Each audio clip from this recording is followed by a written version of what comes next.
अमीर बेटी का सौदा। अमीर बाप की बेटी शिल्पी को मुकेश पसंद होता है, लेकिन दोनों के बीच हैसियत की दीवार खड़ी होती है।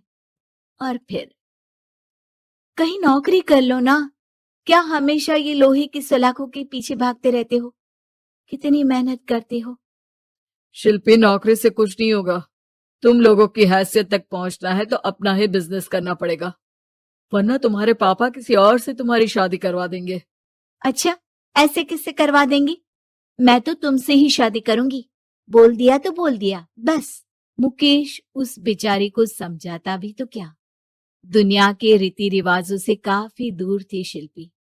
भले ही बड़े बाप की बेटी, लेकिन सादगी इतनी कि क्या कहना। बेटा शिल्पी, कल तुमको देखने लड़के वाले आने वाले हैं, तैयार रहना।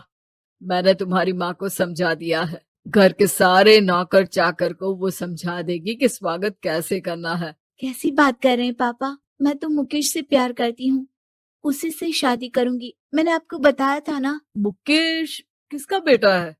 वो स्टील किंग सिंघानिया का, या वो जो बड़े ज्वेलरी वाले हैं मेहता, उनका? नहीं नहीं पापा, अ, वो अपना ही काम करता है, लेकिन एस्टेब्लिश नहीं है अभी। पापा, वो आपके पास तब आएगा जब कुछ बन जाएगा। आप प्लीज थोड़ा सा वक्त दे दीजिए। पिता को शिल्पी की बात पर गुस्सा आ जाता है। वो उससे कुछ नहीं कहते और शिल्पी की माँ के पास जाते हैं। ये संस्कार देकर बड़ा किया तुमने शिल्पी को, और कैसे मैं किसी भिखारी के साथ उसकी शादी कर दूं? कौन है ये मुकेश? मैं जानती हूँ, बड़ा ही होनहार लड़का है। शिल्पी से बहुत प्यार करता है और शादी करना चाहता है। अरे ऐसे कैसे मैं किसी से भी अपनी बेटी की शादी कर दूं?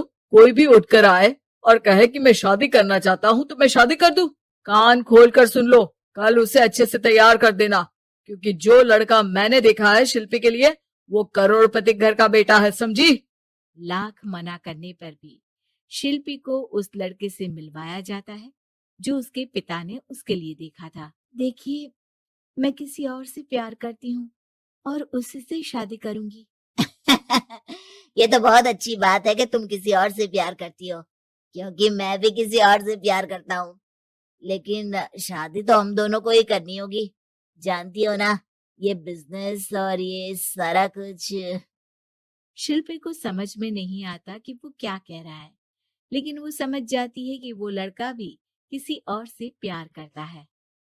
पिताजी, वो भी कह रहा था कि वो किसी और से प्यार करता है।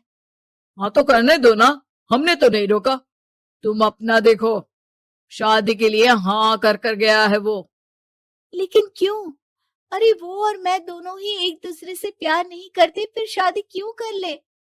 पापा, एक बार सिर्फ मेरे कहने पर आप मुकेश से मिल ले। पिता शिल्पी के कहने पर फॉर्मेलिटी के लिए ही सही, लेकिन मुकेश को घर बुला लेते हैं। देखो, ज्यादा वक्त नहीं दे पाऊंगा। ये बताओ कि शादी के बाद कहाँ रखोगे उसे? 2 कमरे के मकान में? नहीं सर, मैंने 2 साल के बाद का सारा प्लान कर लिया है। मैंने आयरन इंडस्ट्री खड़ी करने के लिए पूरा ब्लूप्रिंट तैयार किया है। मेरी खुद की जगह है, दादाजी की। बस थोड़ा फंड का अरेंजमेंट हो जाता तो काम शुरू कर देता। अच्छा, मतलब तुम यहाँ फंड रेज करने आए हो? मुकेश समझ जाता है कि उसके पिता शिल्पी की शादी उससे कराने के मूड में नहीं है। फंड आप कभी दे भी नहीं पाएंगे मुझे तो सिर्फ शिल्पी चाहिए। मैं उसके बिना नहीं रह सकता सर। मैं उसे बहुत खुश रखूंगा। वो तो हर पति का धर्म होता है। वो तो मैं किसी से भी उसकी शादी करा दूं, वो उसे खुशी रखेगा। लेकिन देखो, मैं ज्यादा बात को घुमाना नहीं चाहता। वो बड़े घर की लड़की है, उसे काम काज की आदत नहीं। अभी वो समझ नहीं रही, लेकिन तुम तो समझो। मैं किसी भी हालत में शिल्पी की शादी तुमसे नहीं करवा सकता। मुकेश पिता से लाख मन्नतें करता है, लेकिन वो नहीं मानते। शिल्पी की शादी उस अमीर लड़के से हो जाती है। शादी के बाद क्या हम लोग मेरी माँ के घर चले? मुझे उन लोगों की बहुत याद आ रही है। हाँ हाँ, जाओ जाओ। वैसे भी आज मैं अपनी गर्लफ्रेंड के साथ मसूरी जा रहा हूँ, तुम जा सकती हो। कैसी बात कर रहे हैं? अब हम लोगों की शादी हो गई है, आप कैसे किसी और लड़की के साथ जा सकते हैं? अरे मैंने तो तुम्हें शादी के पहले ही बता दिया था कि मेरी कुछ गर्लफ्रेंड्स है। अब प्लीज ये टिपिकल बीवी वाला रोना धोना शुरू मत कर देना। शिल्पी पिता के घर जाती है और माता पिता को सारी बात बता देती है। इतना गंदा इंसान निकलेगा मैंने तो सोचा ही नहीं था। अरे क्यों कराई मेरी फूल जैसी बेटी की शादी ऐसे घर में। और तो क्या हो गया, शुरू शुरू में हर घर में ऐसा होता है, धीरे धीरे ठीक हो जाएगा। और वैसे भी उन लोगों के साथ हम लोगों की एक बड़ी डील फाइनल हुई है, समझी। उन लोगों से रिश्ता बनाकर रखो, तभी पैसों की बारिश होगी। पापा, अब समझ में आया कि आपने मेरे साथ ऐसा क्यों किया। मुकेश आपके सामने गिड़गिड़ा कर गया कि वो मुझे बहुत खुश रखेगा, लेकिन आपने मेरी शादी एक ऐसे लड़के से करा दी जो किसी और लड़की से प्यार करता है और शादी सिर्फ समझौते के लिए कर रहा है। पापा, मैं जा रही हूँ, लेकिन इस घर में कभी पैर भी नहीं रखूंगी। आपने मुझे सामान की तरह इस्तेमाल किया। माँ शिल्पी को बहुत रोकती है, लेकिन वो एक नहीं सुनती। कुछ समय बाद, शिल्पी, मुझे नहीं लग रहा कि अब हम दोनों के बीच ये शादी और रह पाएगी। मैं किसी और से शादी करना चाहता हूँ। वैसे तुम परेशान मत हो ना, तुम्हारे पापा के साथ हम लोगों की डील जो चल रही है ना, वो नहीं रुकेगी, क्योंकि तुम बहुत अच्छी लड़की हो। ठीक है, मैं जा रही हूँ, तलाक के पेपर में साइन करके।